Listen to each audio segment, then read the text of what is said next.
Esta mañana he escogido como texto base de mi sermón un pasaje, un libro que está en el Antiguo Testamento,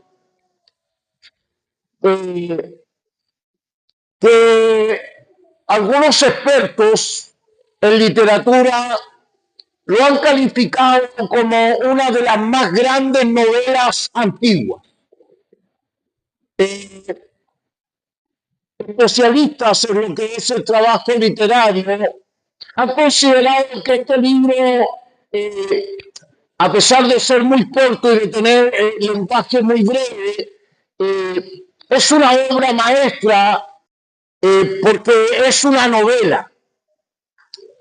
Yo no sé cuántos aquí han leído novelas. No sé si en algún momento leyeron novelas. Los que no leyeron seguramente las vieron. Esas telenovelas, ¿cierto? Que tienen drama, que tienen pasión, ¿cierto? Que tienen un conflicto. La Guadalupe la sierra y llega por ahí, la cogen en una casa y resulta que después recupera la vista, se casa con el dueño de la finca y termina glorificada la Guadalupe. Bueno, eso es una novela. Y esta es una novela. Mire, esto es lo interesante, sin dejar de ser un libro inspirado por el Espíritu Santo de Dios y sin dejar de ser una palabra que revela a Dios y su actuar, el género usado aquí es la novela. Entonces, yo quisiera invitarle a abrir su Biblia en el libro de Ruth. Antiguo Testamento, generalmente en la Biblia del 60 está después de Jueces. Josué, Jueces, Ruth. En otras versiones más modernas está después en los escritos proféticos, pero en las versiones más antiguas está después del libro de Jueces.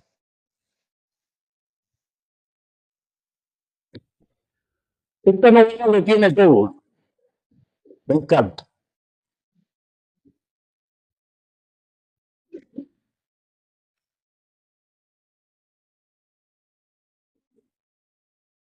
¿Lo tiene ya?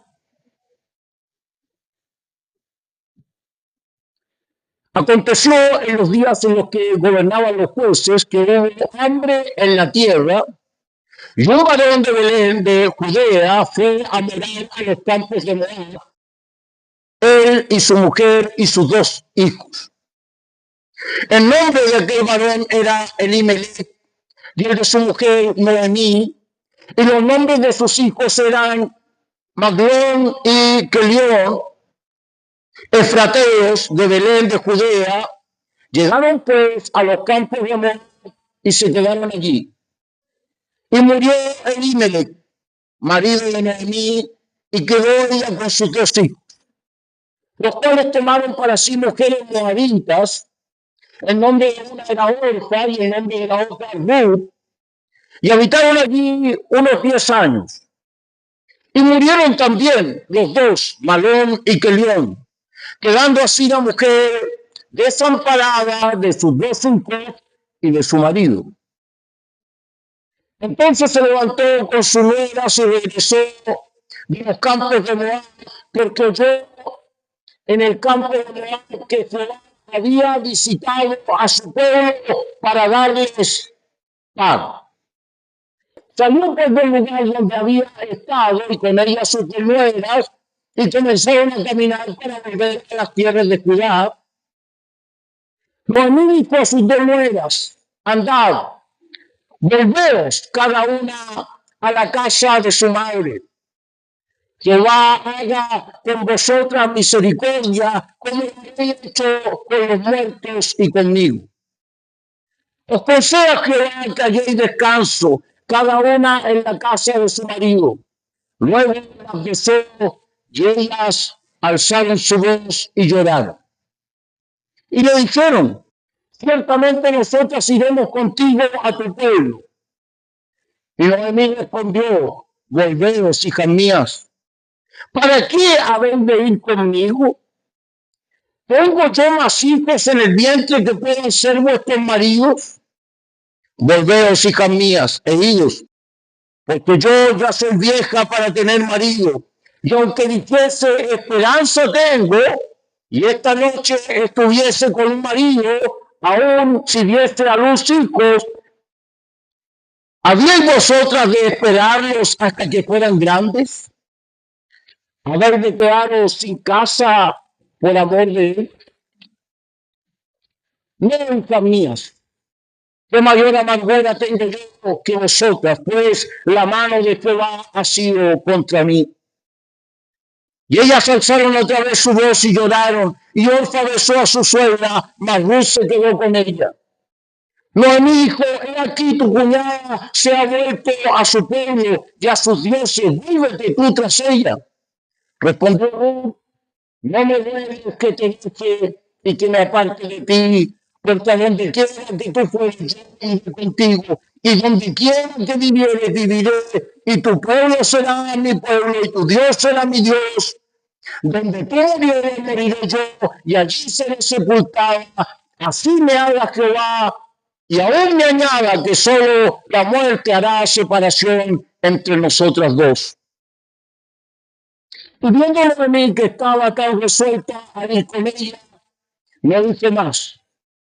Anduvieron pues ellas dos hasta que llegaron a Belén, y aconteció que habiendo entrado en Belén, toda la ciudad se conmovió por causa de ella y decían, ¿no es esta Noemí? Y ella le respondía, no me llaméis Noemí, sino llamadme Mara, porque en grande manera me ha puesto el Todopoderoso. Yo me fui llena, pero Jehová me ha vuelto con las manos vacías. ¿Por qué me llamaréis Noemí, ya que Jehová ha dado testimonio contra mí y el Todopoderoso me ha afligido? Así volvió Noemí y Ruth, la moabita, su nuera con ella. Volvió de los campos de Moab y llegaron al comienzo de la siega de la cebada. Oremos un momento por la palabra. Señor, te damos gracias por esta palabra esta mañana.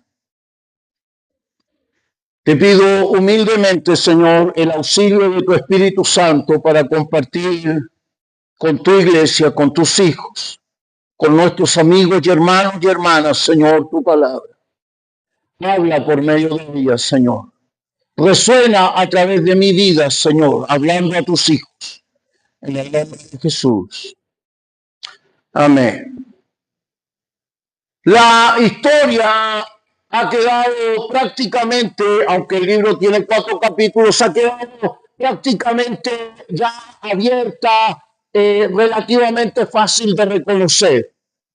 Una familia judía, israelita, que vivía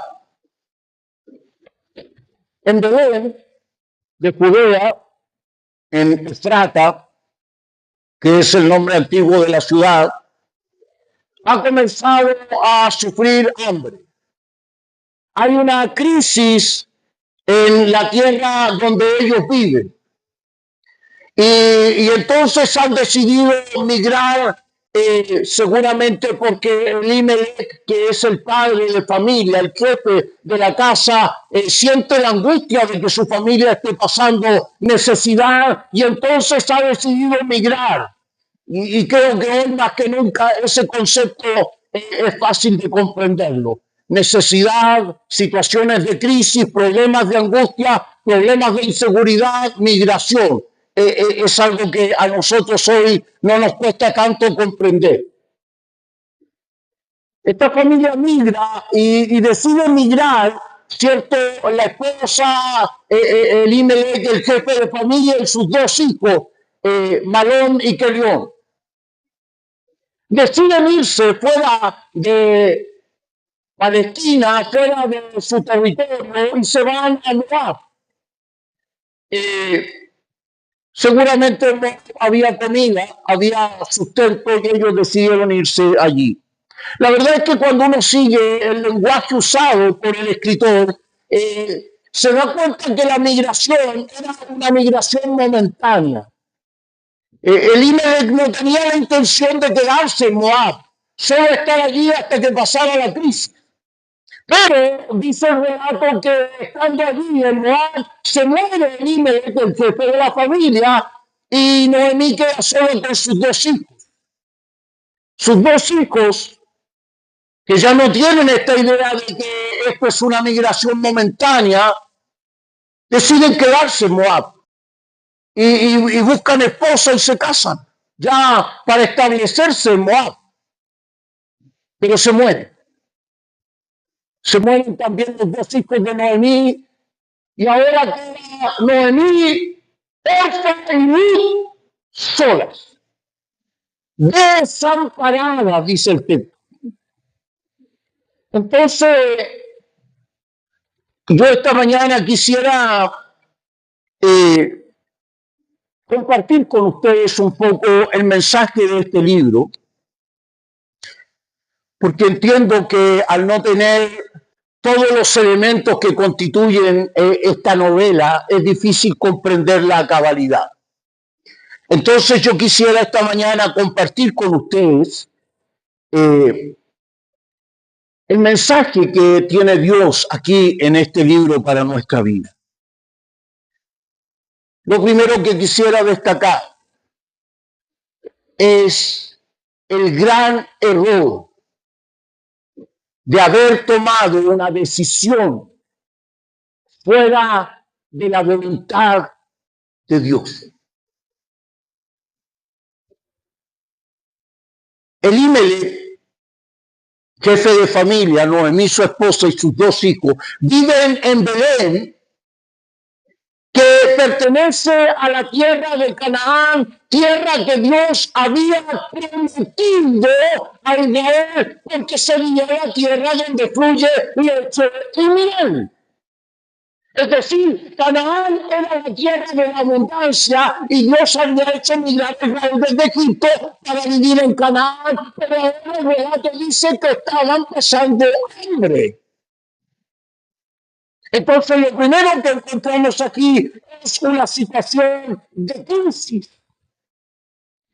Una situación de crisis porque el pueblo de Dios, el pueblo de Israel, que se supone que debía vivir en esta tierra próspera que Dios les había dado, ahora habían comenzado a adorar dioses paganos, a vivir una vida desordenada, a vivir una vida lejos de la voluntad de Dios, y Dios les había advertido.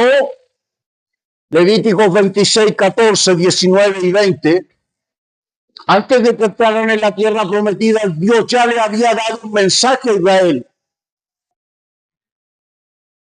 A través de Moisés le había dicho: escucha, pueblo de Israel, si te desvías tras otros dioses, si dejas de hacer mi voluntad, si dejas de servirme, de adorarme, entonces yo haré que los cielos se vuelvan de hierro y que la tierra sea como bronce y no puedas cosechar y no tengas pan y padezcas hambre. Mire, dice el comienzo, el primer versículo del libro de Ruth: y en tiempos en que ocurrió esto, gobernaban los jueces.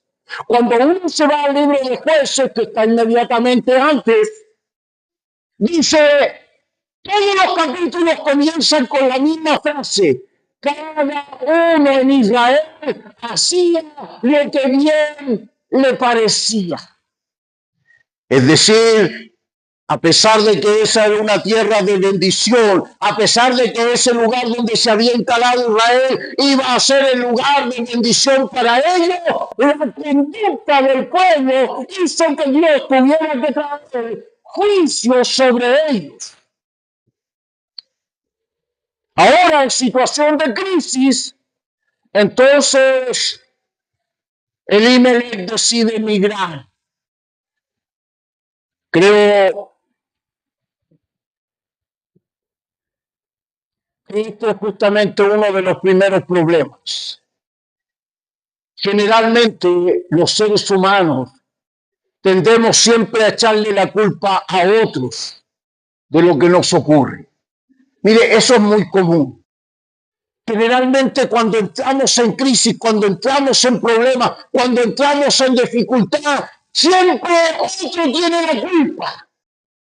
El jefe, el profesor. Yo era re bueno para echarle la culpa al profesor, hermano, lo reconozco. Lo reconozco. No, nunca repetí un curso ni nada, pero nunca fui el más destacado de los alumnos. No, no. Mediocre, mediocre. ¿Ah? Y siempre que tenía una mala nota es que el profesor me tiene mala. Es típico eso, ¿no? Ah, la moraleja de la vida, tengo un hijo que es profesor, hermano. Ah, el viejo de historia. Siempre hay problemas. ¿Ah? Es que el jefe, es que esa señora donde yo trabajo, y siempre sufre, hermano. Pocas veces los seres humanos nos miramos hacia adentro, hermano. Pocas veces hacemos este ejercicio, hermano, de considerar nuestra conducta, de ver cómo nos estamos portando nosotros, qué está ocurriendo con nuestra vida. A lo mejor si el y su familia se hubieran mirado interiormente, se hubieran dado cuenta que también ellos eran parte de un sistema que se estaba alejando de Dios. Yo he escuchado creyentes decir, en mi iglesia no pasa nada. Y yo siempre cuando me dicen eso, yo respondo, trata de que empiece a pasar en ti primero. No, pastores, que siento que como que en la iglesia no pasa nada. Bueno, comienza a consagrar tu vida para que Dios comience a obrar a través de tu vida primero. Esto es muy típico, hermano, una mala decisión en tiempo de crisis. Entonces esta familia decide migrar, decide salir de la tierra donde fluye leche y miel. ¿Y qué hacen? Buscan respuesta en el lugar equivocado. Esta familia busca respuestas en el peor lugar que se le podría haber ocurrido. Y esto también es algo que siempre pasa, que siempre o por lo general ocurre cuando estamos en tiempos de crisis. Mire, aquí hay algunos elementos que quizás a usted le permitan entender el relato. Belén, la palabra Belén en el medio significa casa de pan. Elimelech, Noemí y sus dos hijos vivían en la casa de pan, pero deciden migrar. ¿Cómo se llamaba el jefe de la familia, el esposo? Elimelech. Y Elimelech significa mi Dios reina. Mire, uno puede ir tejiendo las ideas, ¿no? ¿Cómo una persona cuyo nombre propio significa Dios reina, de pronto pierde de vista, hermano, que Dios es rey? ¿Cuántos esta mañana aquí creen que Dios es rey? Que es soberano, que reina, que tiene control, que tiene dominio, que puede intervenir sobre cualquier situación de nuestra vida. Esta familia que tiene estos nombres, que tiene esta particularidad, que el escritor ha escogido esto justamente para contarnos y revelarnos el mensaje de Dios, salen de la casa de pan, se olvidan de que Dios es rey y escogen un lugar tremendamente inhóspito para ellos. La tierra de Moab. ¿Quiénes son los de la tierra de Moab? Son los hijos de Lot, que los había concebido por una relación incestuosa con su hija mayor. La hija mayor y Lot, su padre, se unen y tienen hijos. Esos eran los habitantes de la tierra de Moab. Mire, dice el libro de Números capítulo 22, verso 11. Estos son los mensajeros que Balaam, hijo de Zippor, que es rey de Moab, les envió a decirme: un pueblo que salió de Egipto cubre ahora toda la tierra. ven a maldecirlos por mí. Tal vez así yo pueda vencerlos en batalla. Moab había sido una tribu que cuando Israel había emigrado desde Egipto, el rey de Moab había contratado, le había pagado a un profeta para que pudiera maldecir a Israel y él poder vencerlo en batalla. Esos eran los habitantes de Moab. Es tan trágica la decisión de esta familia que se va a meter a un lugar donde Dios, hermano, Dios, hacía 70 años atrás les había dicho, Moab nunca un habitante de Moab será parte de la familia de Dios. Jamás un habitante de Moab será parte de mi pueblo. Nunca procures la paz con ellos. Porque yo estoy en contra de ellos por lo que hicieron con mi pueblo. Pero ahora esta familia decide ir a Moab.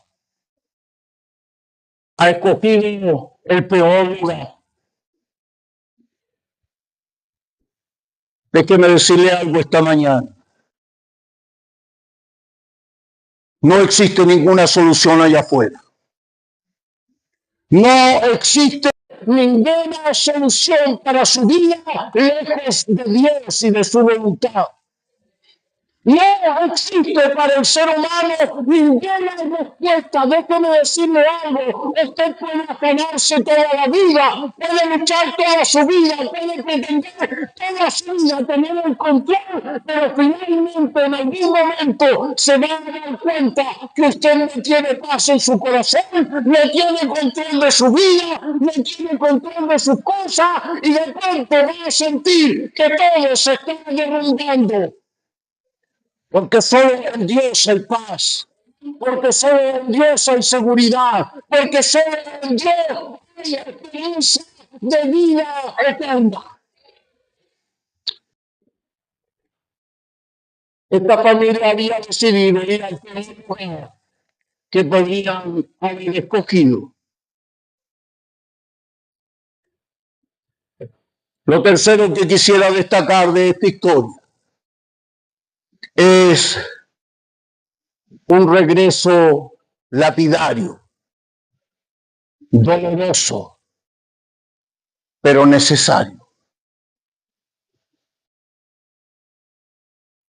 Noemí significa placentera, agradable. Seguramente este nombre se lo dieron sus padres, era muy común en la cultura oriental, darle a los hijos nombres que de alguna manera reunía o mostraba las características que tenían. Probablemente les daban nombres cuando ya eran grandes. Es lo más probable porque una guagua no se va a saber cómo es. Probablemente le asignaban los nombres cuando ya comenzaban a ver las características de sus hijos. Y en este caso, esta Noemí tiene que haber sido una niña agradable, una niña linda, una muchachita suave. Nosotros en Chile decimos livianita de sangre. Es una persona querible. Entonces sus padres le pusieron la agradable, la placentera, Noemí, porque eso significa su nombre. Pero ahora Noemí ha quedado sola, sin esposo, sin hijos. ¿Y sabe usted lo que significa dentro de la cultura oriental esto? Esto es el peor drama que una mujer puede vivir. Porque cuando una mujer queda sin un hombre en la casa, sale inmediatamente del sistema de protección social. Inmediatamente. En este tiempo en que se escribe el libro de Ruth, probablemente por el 1050 antes de Cristo, una mujer que no tenía esposo, no tenía hijos o no tenía algún varón, aunque fuera pequeño, que pudiera cobrar la heredad de la familia y permitir así un poco de sustento para esta mujer, quedaba en completa indefección. quedaba fuera del sistema de protección social, sin comida, sin posibilidad de trabajo, sin posibilidad de casa, sin posibilidad de cobrar la herencia de la tierra o algo que el varón haya tenido alguna vez. Lo perdía absolutamente todo. Ahora Noemí ha perdido a su esposo, ha perdido a sus dos hijos y ha quedado completamente desprotegida. La placentera, la agradable, ha quedado sin nada. Y lo peor, hermanos, es que se ha resentido. Y es natural. Es natural cuando uno pasa, hermanos, por estas pérdidas dolorosas. Cuando uno pasa por estas situaciones tan fuertes, tan críticas, tan amargas, por lo general se resiente el ser humano. Se amarga interiormente. Yo no sé cuántos aquí alguna vez han vivido un momento así en su vida. Sienten que todo se ha desmoronado, que todo se ha perdido, que ha fracasado. Y entonces viene la amargura, el resentimiento, el odio, el dolor, la depresión. No queremos nada con la vida. Por eso Noemí está tan dolida. Le dice a su nuera, déjenme. No, le dicen ella, nosotros queremos ir contigo. No, le dice ella, ¿de qué sirve? ¿Ustedes creen que a mi edad yo voy a volver a tener hijos? Fíjese que Noemí está pensando en la protección social. Noemí estaba pensando ahora en tener un sustento, en que sus nueras de alguna manera puedan subsistir. Seguramente ya ni siquiera le importa morir a ella, pero está pensando en estas dos muchachas jóvenes. ¿Qué va a hacer de su vida? Yo no tengo posibilidades de tener hijos, y aunque los tuviera, ustedes van a esperar 20 años para que ellos sean grandes. Váyanse a sus casas, váyanse a sus dioses, váyanse a la casa de sus padres. No tienen esperanza conmigo. Mire, cuando tomamos malas decisiones, cuando tomamos decisiones contrarias a la voluntad de Dios, cuando tratamos de construir nuestra vida sin incluir a Dios en nuestros planes, generalmente llega en algún momento ese sentimiento de sentir que hemos construido algo, pero siempre hay un vacío, siempre hay una decepción, una amargura, una falta de paz. Ahora Noemí está en esa situación. Incluso ha perdido de vista que Dios siempre quiere intervenir a favor de sus hijos. Y sabemos, dice Romanos 8:28, y sabemos que a los que aman a Dios, dígamelo fuerte, ojalá dijera eso, hermano. Ojalá dijera así el texto, todas las cosas le ayudan a bien. No, el texto no dice así, hermano. Perdone que le corrija la plana esta mañana, pero el texto dice, a los que aman a Dios, en todas las cosas, synergen, es el verbo en griego allí, en todas las cosas, Dios interviene. Porque si dijera en eso le ayudaron bien, entonces tendríamos que decir que la decisión de Noemí y de Elimelech estaba dentro de la voluntad, porque Dios quería. No. Ellos se equivocaron. Ellos salieron de la casa de pan para irse al peor lugar de sus vidas a vivir. Fue una decisión. Los seres humanos, hermanos, tenemos todas las capacidades para tomar decisiones. Nosotros somos los que tomamos las decisiones. Así que tenemos que estar muy conscientes de qué clase de decisiones tomamos. Pero el texto dice, a los que aman a Dios, en todas las cosas Él interviene. Y eso me parece maravilloso, porque aun cuando nosotros nos equivocamos, aun cuando nosotros actuamos como esta familia, aun cuando nosotros muchas veces hemos tomado malas decisiones en nuestra vida, aún así Dios ha estado dispuesto para intervenir, para actuar, para darle asilo, para que nosotros podamos finalmente ser bendecidos por su gracia. Gloria a Dios por eso. Y sabemos que a los que aman a Dios en todas las cosas Él interviene para que se cumpla su propósito en nosotros. Noemí tiene que entrar de vuelta en la ciudad de Belén, en su casa natal. La acompaña Ruth, su nuera, que ha hecho un pacto con ella y le ha dicho, yo no me voy de tu lado, yo estoy dispuesta a morir contigo. Yo no sé si aquí le puso un poco el escritor, hermano, porque no conozco esa nuera. Está mi nuera presente esta mañana aquí, hermano. Ah, sí, está mi nuera ahí, pero yo no sé si ella, después que parta Felipe de esta tierra, estaría dispuesta a decirme, suegro, yo estaré con usted hasta que usted muera. No sé. Que Dios la bendiga, mi nuera, hermano, que está allá atrás, ¿no? Dios la bendiga, pero no sé si hayan suegras tan afortunadas, que tengan nueras tan buenas. Yo creo que aquí le puso el escritor, le puso de su cosecha. Pero esta Ruth era una buena muchacha y dice, yo me quedo con mi suegra. Y parto en camino a ver, de vuelta a la tierra natal. Pero este es el momento más crítico y más difícil.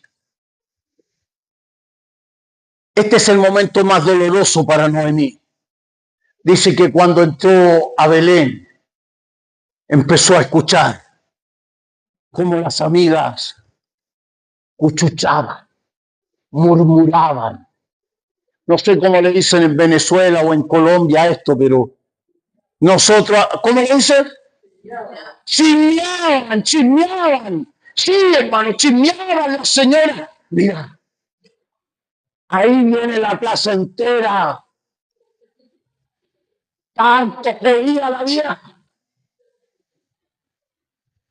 Mira que me agacha los pies la señora. Chismeaban. Mira, ahí viene Noemí. ¿Qué le habrá pasado a esta vieja? Mire cómo está. Tiene que haberse enfermado. Seguramente le dio cáncer. Porque aquí, hermano, por lo menos nosotros en Chile, si usted ve a alguien medio pálido es porque le dio cáncer. Yo no sé por qué siempre pensamos en eso, hermano. Pero seguramente estas viejas chismosas pensaron aquí. No, la Noemí está enferma. La pobre Noemí, hermano, estaba completamente desprotegida, completamente abandonada. Incluso sentía que Dios la había abandonado. Salí llena. Mire, qué expresión más dolorosa y qué potente, hermano, la pluma del escritor de esta novela. Salí llena de la casa de pan, pero ahora retorno con las manos vacías. ¿Cuántos de nosotros en esta sala hemos intentado cosas en nuestra vida? Proyectos, planes, ambiciosos, deseos de tener éxito. Y hemos retornado con las manos vacías. Como persona, hermano, yo conozco muy bien esa realidad porque también lo he vivido muchas veces. He fracasado muchas veces. Cuando sentía que tenía mis manos llenas, de pronto quedaron absolutamente vacías.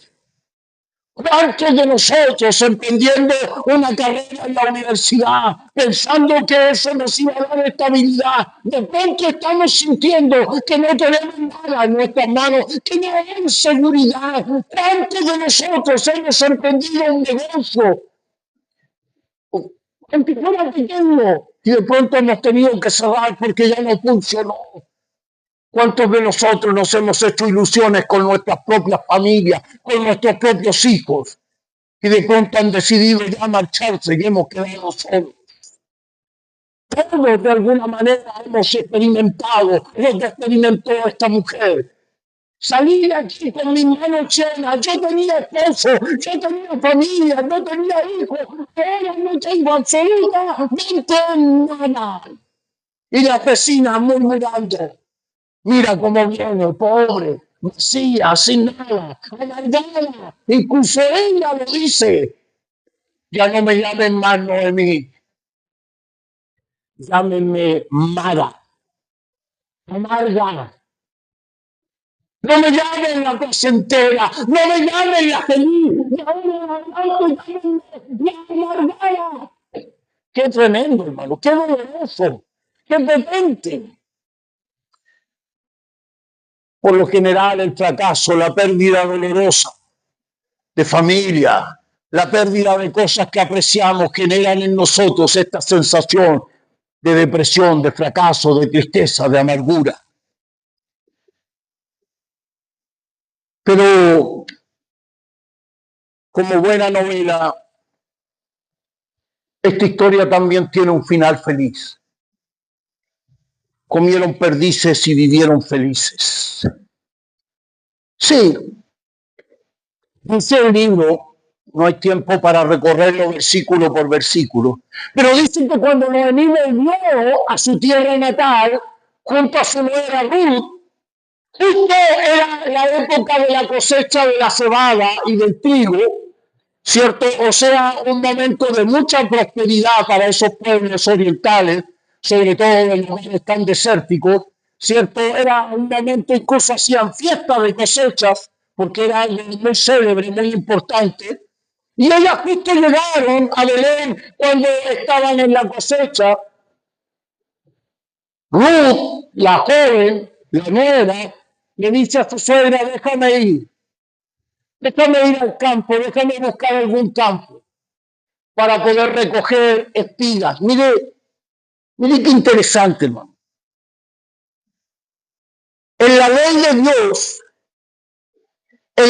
Dios, dada a Moisés, está registrado en el libro de Levíticos capítulo 19, versos 9 y 10, decía que el dueño de un campo cuando cosechaba no podía recoger las espigas que estaban pegadas a la orilla del cerco.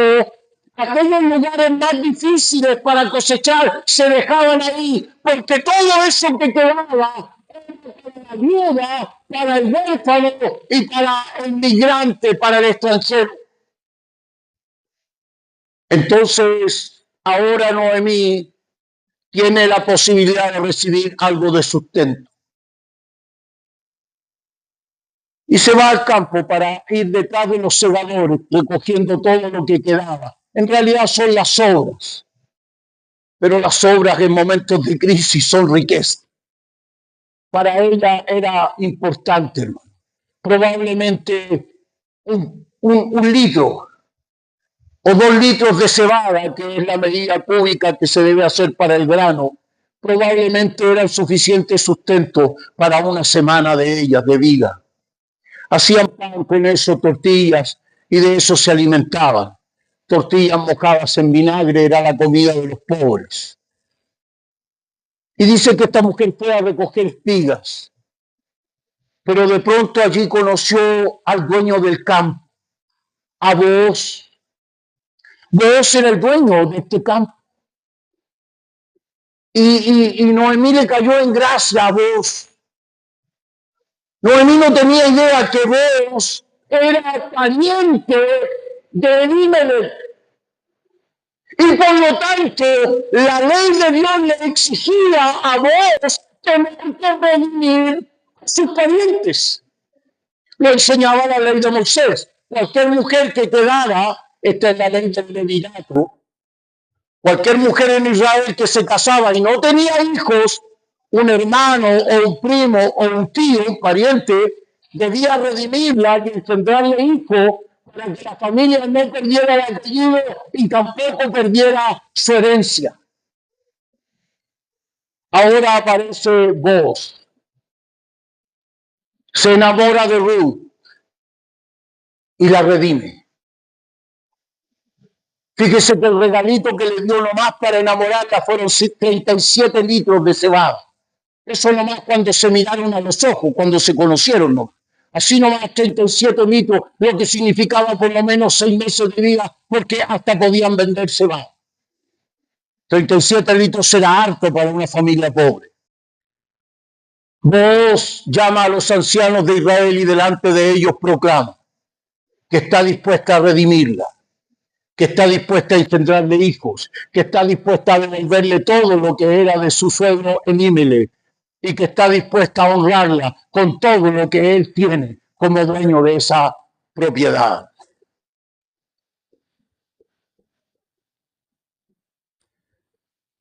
Probablemente esta historia de alguna manera tiene algún parecido con nuestra vida.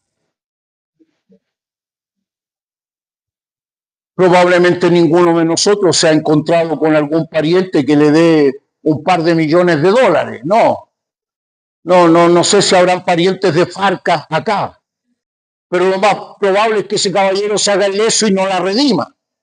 Así que no se hagan ni los cachirulos. Claro, no, eso no va a pasar. Pero déjeme decirle algo. Jesucristo es nuestro pariente cercano. Jesucristo es nuestro pariente cercano. Jesucristo tomó carne y cuerpo igual al nuestro. Jesucristo tomó una vida igual a la nuestra para llevarnos hasta la cruz, sufrir los dolores de la cruz, ser clavado en el Calvario, dar su vida allí para que usted y yo podamos ser redimidos, comprados por su sangre, herederos de su gloria, llenos para siempre de una vida eterna prometida por su palabra. Gloria al nombre del Señor. Usted y yo en él somos redimidos. Gloria al nombre del Señor. Probablemente es difícil, hermanos, arrepentirse. Yo creo que arrepentirse es una de las cosas más difíciles para el ser humano. Sobre todo en el caso de Ruth, tener que confesar en público su fracaso. A mí me recuerda al hijo pródigo, cuando dice, no tengo quien me dé de las algarrobas que comen los cerdos. Me levantaré, iré a mi padre y le diré, Padre, he pecado contra el cielo y contra ti. Probablemente si yo le pidiera esta mañana que se levante de su asiento y confiese sus pecados, usted no lo haría y está en todo su derecho a no hacerlo. Pero quiero hacerle una invitación esta mañana. Su pariente cercano, Jesucristo, lo invita. Si está usted cansado, si está usted trabajado, si siente que ha vivido esta vida con un vacío dentro de su alma, déjeme decirle algo, Jesucristo lo puede llenar. Él dijo, si alguno está cansado y trabajado, eche sobre mí su carga que yo se la llevaré. Fue el Señor el que dijo, ven a mí y yo te haré descansar. En el Evangelio probablemente no hay promesas de dinero o de éxito en este mundo, pero en Jesucristo está la mayor de las promesas, la salvación y la vida eterna. Usted no tiene, mire, escuche, tengo la mejor noticia para usted esta mañana. Usted no tiene que confesar sus pecados delante de nosotros. Usted no tiene que pararse de su asiento y decir que ha fracasado o que ha vivido humillaciones o que lo ha pasado mal. Es Jesucristo el que lo invita a su mesa. Es Jesucristo el que le dice, ven, siéntate conmigo, apóyate en mi hombro. Cuéntame tus intimidades, tus dolores, tus fracasos. Es el Señor Jesús el que abre la puerta para que usted se sienta lleno, satisfecho. Mi paso os dejo. Mi paso os doy, dijo Jesús. No como el mundo le da, yo le doy. Esta mañana usted puede recibir paz en su corazón. Usted puede recibir consuelo, aliento, fuerza, vida nueva. Si abre su corazón y se atreve a sentarse a la mesa del Señor. Es Él el que nos está invitando. Le invito a cerrar sus ojos un momento. Quiero que oremos al Señor.